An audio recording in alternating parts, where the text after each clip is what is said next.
Assalamualaikum warahmatullahi wabarakatuh. Alhamdulillahirabbil alamin wassalatu wassalamu ala asrafil anbiya'i wal mursalin wa ala alihim wa sahbihim ajma'in. Allahumma salli ala sayyidina Muhammad wa ala ali sayyidina Muhammad. Alhamdulillah, para hadirin yang dirahmati Allah Subhanahu wa taala. Kita bersyukur atas limpahan karunia yang diberikan kepada kita sampai saat ini juga kita alhamdulillah bisa menggunakan kenikmatan tersebut dengan sebaik-baiknya. Banyak orang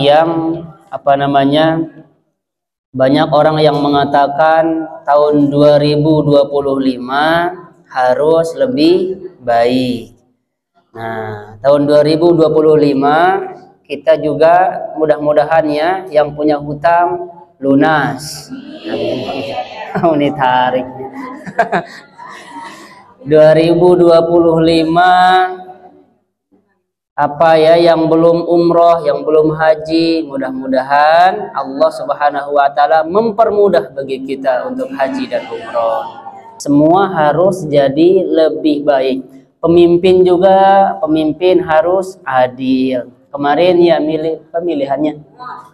Kemarin ada pemilihan, alhamdulillah. Jadi Bapak Ibu selamat ya, tapi sudah kepilih. Ya alhamdulillah yang terpilih. Pemimpin itu Bapak Ibu memang sangat berat. Sulit sekali menjadi pemimpin yang adil. Jadi adil itu dalam perspektif Islam adalah menempatkan sesuatu pada tempatnya. Semahal-mahalnya sandal ibu, semahal-mahalnya sepatu ibu, itu disimpannya di kepala apa di kaki? Di atas atau di bawah? Di bawah Bapak Ibu. Ibu punya sandal jepit nih. Kita biasa beli sandal jepit 5.000, 10.000. Ada orang yang sandal jepitnya 1 juta Bapak Ibu. 1 juta apakah disimpan di kepala atau di kaki? Di kaki kan Bapak Ibu, diinjak-injak. Itu namanya adil, menempatkan sesuatu pada tempatnya. Itu. Semahal-mahalnya topi ibu atau semurah-murahnya semurah-murahnya topi, kalau misalkan ibu-ibu nih ya, semurah-murahnya kerudung ibu, nggak mungkin ditempatkannya di kaki, nggak mungkin dipakai oleh kaki, pasti dipakai oleh untuk kepala. Itulah dia Bapak Ibu. Maka sebagai pemimpin harus menempatkan sesuatu pada tempatnya. Nah itulah dia. Kita lanjutkan sekarang kajian kita masih di surah Al-Baqarah ayat 283. Kita mulai ta'awuz bersama-sama. A'udzu billahi minasyaitonir rajim. Bismillahirrahmanirrahim. Ayat ini semua kita ya hampir hafal semua Bapak Ibu. Kita yang ada di sini mah insya Allah semuanya hafal. Hanya saja belum tentu semua tahu maknanya. Belum tentu semua tahu tafsirnya. Belum tentu kita baca terjemahannya minimal. Kalau saya tanya nih Bapak Ibu ya, siapa di sini yang sudah membaca terjemahannya dari awal sampai akhir, juz 1 sampai juz 30? Banyak di antara kita yang tidak hafal. Hanya kalau Arabnya kita baca Bapak Ibu. Makanya nanti target kita di bulan Ramadan baca terjemahannya supaya kita paham. Ini loh yang Allah firmankan kepada Nabi Muhammad, ternyata begini, ternyata begini. Gitu Bapak Ibu ya. Itulah katanya tadi 2025 harus lebih baik.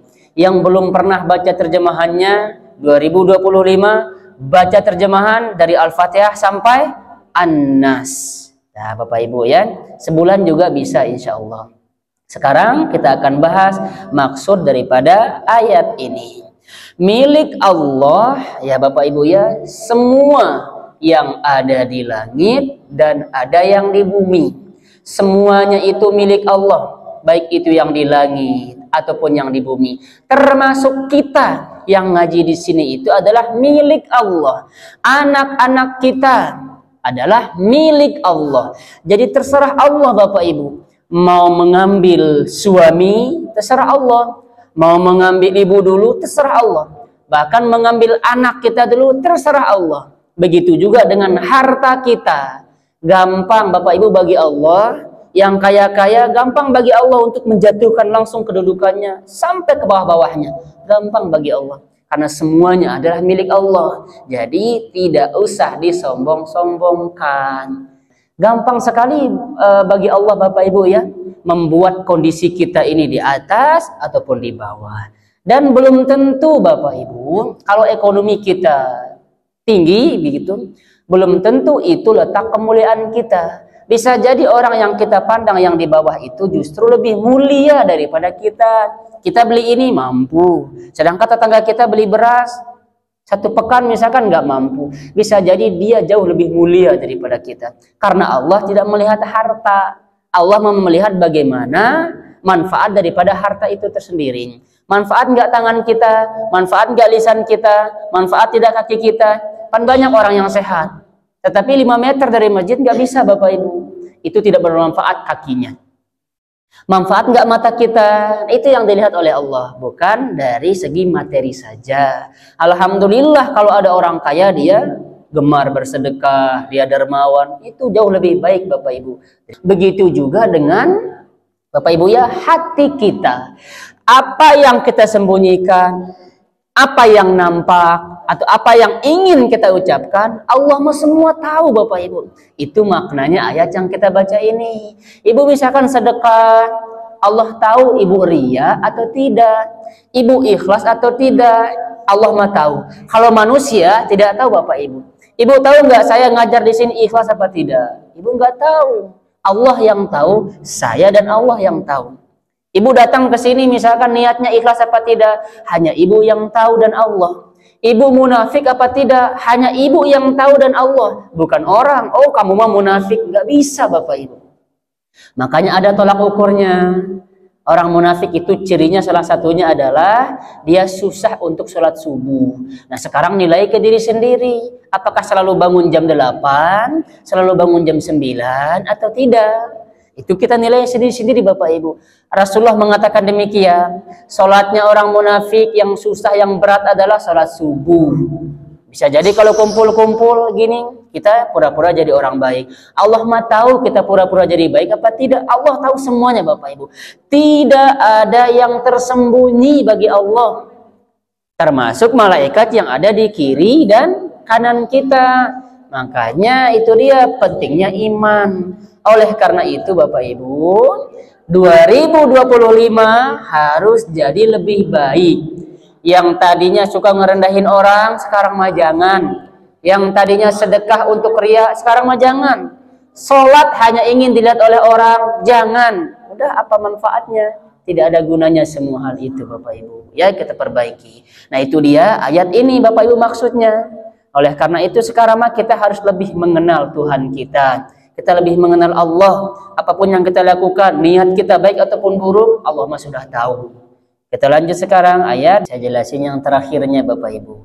Jadi kalau Allah memerintahkan kita untuk melakukan sesuatu, lakukan. Kalau Allah memerintahkan kita untuk meninggalkan sesuatu, maka kita tinggalkan. Sikap kita sebagai orang yang mengaku beriman kepada Allah, maka kita katakan sami'na wa ata'na. Nah, jadi setelah itu kemana kita minta ampun? Kemana kita minta ampun? Kemana kita minta maaf atas segala dosa yang kita lakukan? Kepada Allah. Makanya mereka di sini disebutkan bahwa ya Allah ampunilah kami. Kepada Allah kita minta ampun Bapak Ibu. Itu Bapak Ibu ya. Karena Allah mah Bapak Ibu pasti mengampuni dosa kita selagi kita mau bertobat. Sebesar apapun dosa kita Bapak Ibu, Allah mah pasti. Kalau manusia bisa jadi 1 tahun dulu, 2 tahun, 3 tahun, bahkan sampai mati pun kadang ada orang yang tidak memaafkan. Itulah dia ya manusia. Kalau Allah mah beda Bapak Ibu. Nah, mohon alhamdulillah ini dua kita hafal ya. Kita lanjutkan. Saya bacakan dulu terjemahannya Bapak Ibu ya. Allah tidak membebani seseorang melainkan sesuai dengan kemampuannya, kesanggupannya. Ibu beriman tidak kepada ayat ini? Beriman, jelas. Tetapi banyak di antara kita tidak benar-benar mengimani. Allah sudah mengatakan, aku memberikan kalian ujian dan aku yakin kalian pasti bisa menghadapi ujian tersebut. Tetapi anehnya kita justru yang tidak percaya kepada ayat ini. Kita justru yang tidak benar-benar percaya kepada ayat ini. Allah memberikan kita ujian, pasti akan ada solusi. Pasti Allah akan memberikan kita solusinya Bapak Ibu. Kalau ibu misalkan masalahnya 100, pasti nanti solusinya juga akan datang 100. Jadi nggak mungkin Allah memberikan kita ujian, terus Allah tidak memberikan solusi. Itu bukan Allah Bapak Ibu. Makanya di umur yang sekian harusnya kita jauh lebih bijak lagi. Allah, kita sudah baca ayatnya, la yukallifullahu nafsan illa wus'aha. Sudah hafal, tapi kita terkadang tidak bisa menerapkan. Atau Pak Ustadz, ujian saya banyak banget, Allah tidak sayang sama saya, Allah tidak adil sama saya. Nah, ini justru orang yang tidak mengimani ayat ini. Jadi kalau masalah ibu 1000, pasti nanti solusinya juga akan datang 1000. Jadi berbanding lurus Bapak Ibu antara ujian dan solusi. Jadi mulai sekarang ya, iman kita ini harus lebih ditingkatkan lagi. Allah mengatakan ya, saya membebani manusia ini, pasti saya juga akan memberikan solusinya. Tapi Bapak Ibu harus sabar. Sabar dulu, selagi kita sudah ikhtiar, tunggu saja hasilnya nanti. Hasilnya akan lebih baik. Tapi kitanya yang tidak sabar, maunya langsung sekarang. Itulah manusia. Manusia tidak mau bersabar. Ibu misalkan selalu ujiannya, ibu merasa selalu ujiannya adalah ekonomi, uang. Sabar. Bisa jadi nanti kalau ibu uangnya 1000 triliun, nah, ibu jadi mudorot bagi orang-orang. Makanya Allah kasihnya, ya sudah segini dulu aja. Orang yang sudah dikasih harta yang banyak, harus bersyukur atau bersabar? Bersyukur. Orang yang hartanya pas-pasan, atau bahkan susah ini, beli beras 2 kilo, 5 kilo doang susah, bersyukur atau bersabar? Sabar Bapak Ibu ya. Jadi yang kaya diuji oleh rasa syukurnya, yang miskin diuji oleh kesabarannya. Jadi sabar, syukur. Kalau orang bisa bersyukur, itu akan menjadi pahala buat dia. Kalau orang bisa bersabar, itu akan menjadi pahala buat dia juga. Jadi semuanya itu adalah kebaikan Bapak Ibu. Tinggal bagaimana kita menyikapinya. Ya, pasti ada solusi. Kita sudah baca ayatnya, imani, terapkan dalam kehidupan kita. Kita sudah bikin proposal, ternyata nggak jadi. Kita sudah punya proyek, ternyata diambil oleh orang. Sudah, berarti belum saatnya. Itu saja. Ya, serahkan semuanya kepada Allah. Kita lanjutkan. Ya Tuhan kami, janganlah Engkau hukum kami disebabkan karena kami lupa atau kami melakukan kesalahan. Ayat ini harusnya kita resapi Bapak Ibu. Kalau tidak berdoa seperti ini, seakan-akan ibu tidak ada salah. Ya, Rabbana la tu'akhidna in nasina au akhtana. Jadi ibu selesai sholat, ibu berdoa, Rabbana la tu'akhidna in nasina au akhtana. Ya Allah, jangan hukum kami karena kami lupa atau kami membuat kesalahan. Ya, nah gitu Bapak Ibu, kita berdoanya kepada Allah, minta ampunan kepada Allah. Jadi sebagaimana yang saya katakan tadi, semua pasti banyak dosa. Kalau misalkan dosa itu nampak Bapak Ibu, malu kita di sini kalau duduk bersama. Yang berbicara di sini bisa jadi dosanya lebih numpuk, lebih banyak daripada yang mendengarkan. Makanya oleh Allah dosa ini dibuat tidak nampak. Apalagi kalau dosa itu bentuknya seperti atau aromanya bau seperti bangkai. Nggak akan betah kita duduk di sini, Bapak Ibu. Pasti kita akan mengatakan, cuman ngomong doang, lihat tuh dosanya banyak. Cuman ngomong doang tapi nggak ada prakteknya. Kalau dosa itu dia nampak, Bapak Ibu. Karena Allah sayang kepada kita, dosa-dosa itu dibuat tidak nampak. Makanya Allah sayang kepada kita, kita harus berpikir nih, sudahlah cukup umur 40 tahun masa bikin dosa-dosa terus, umur 40 tahun ke atas masa ngegosip terus, umur 40 tahun ke atas masa berselisih terus dengan suami, umur 40 tahun ke atas sebentar lagi mati ya udah bau tanah, masa ngurusin kehidupan orang lain terus.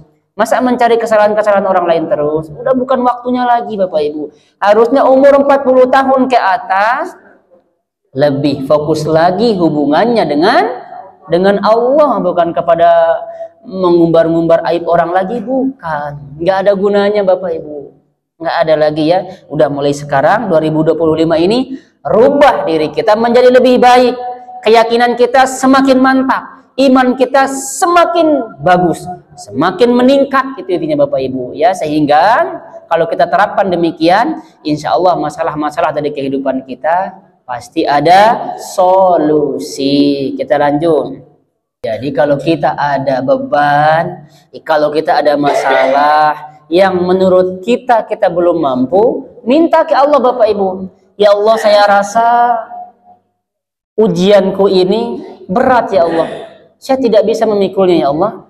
Mohon Engkau berikan aku solusi dan jangan berikan aku masalah di atas dari kemampuanku sendiri. Ibu minta aja ke Allah. Bahasa Sunda silahkan, bahasa Indonesia silahkan. Allah mah paham semua bahasa, Bapak Ibu. Setidaknya ini Bapak Ibu ya, kalau kita baca terjemahannya lalu kita resapi, insya Allah hati kita ini bergetar, Bapak Ibu. Hati kita ini akan ada rasanya nanti.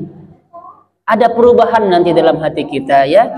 Rabbana atau wa'fu anna waghfir lana warhamna. Inilah dari amalan kita Bapak Ibu ya.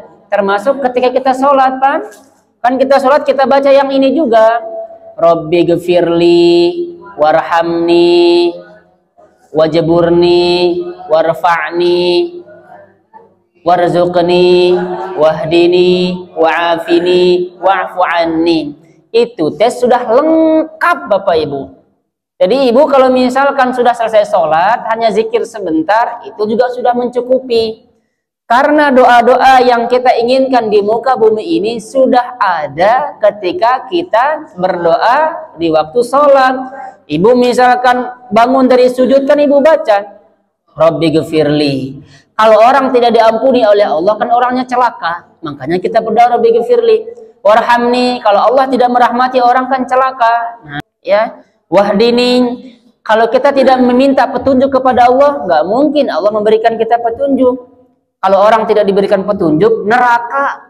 Makanya doa kita itu dalam sholat, duduk antara dua sujud saja. Itu sudah mencukupi semua, sudah mencakup semua doa-doa kita yang begitu panjangnya Bapak Ibu. Oleh karenanya setidaknya kita baca terjemahannya ayat ini supaya kita lebih paham apa yang kita baca. Nabi saja Bapak Ibu berdoa terus-terusan karena mengaku dirinya salah, mengaku dirinya zolim. Oleh karenanya siapa Nabi yang dimakan oleh ikan? Siapa? Nabi Yunus Bapak Ibu. Nabi Yunus saja beliau mengatakan beliau zolim, beliau melakukan dosa, padahal beliau hanya meninggalkan tempat tinggal beliau Bapak Ibu. Makanya alhamdulillah pada saat itu langsung di perut ikan itu beliau berdoa. Apa doa beliau? La ilaha illa anta subhanaka inni kuntu minaz zalimin. Doa Nabi siapa? Doa Nabi Yunus. Masa kita nggak berdoa itu Bapak Ibu? Jadi sekali lagi Bapak Ibu, kita minta ampun hanya kepada Allah Subhanahu wa Ta'ala. Sebab apa? Nabi saja Bapak Ibu yang dimana dijaga oleh Allah, ya, dimuliakan oleh Allah, berdoa minta ampun kepada Allah dan mengatakan dirinya berbuat zalim Bapak Ibu. Bagaimana dengan kita yang dimana yang dosanya sudah abrek-abrek Bapak Ibu, lalu kemudian kita tidak minta doa. Ibu selesai sholat, ibu baca aja la ilaha illa anta subhanaka inni kuntu minaz zalimin. Ibu misalkan Bapak Ibu ya, kalau ibu pulang dari sini lalu kemudian ibu baca zikir ini, ingat kesalahan-kesalahan kita, pasti nangis Bapak Ibu, pasti nangis. Ingat kesalahan kita. Tapi saya emang nggak nangis-nangis Pak Ustadz. Hati ibu sudah keras. Disebabkan apa? Sudah banyaknya kemaksiatan. Buktikan Bapak Ibu sekarang pulang dari sini, ibu bilang la ilaha illa anta subhanaka inni kuntu minaz zalimin. Sambil ingat ibu dosa-dosa ibu teh, dosa ibu kepada orang tua kandung, dosa ibu kepada saudara kandung, bapak, dosa ibu kepada tetangga dekat, dosa ibu kepada tetangga jauh, dosa ibu kepada guru-guru ibu. Pasti kita teh nangis. Ibu baca la ilaha illa anta subhanaka inni kuntu minaz zalimin. Atau ibu baca rabbana zalamna anfusana wa illam taghfir lana wa tarhamna lanakunanna minal khasirin. Saya rasa kita semua sudah hafal ayat ini ya, dari lillahi ma fis sama. Waktunya sudah habis ya. Subhanakallahumma bihamdika asyhadu an la ilaha illa anta astaghfiruka wa atubu ilaik. Wassalamualaikum warahmatullahi wabarakatuh.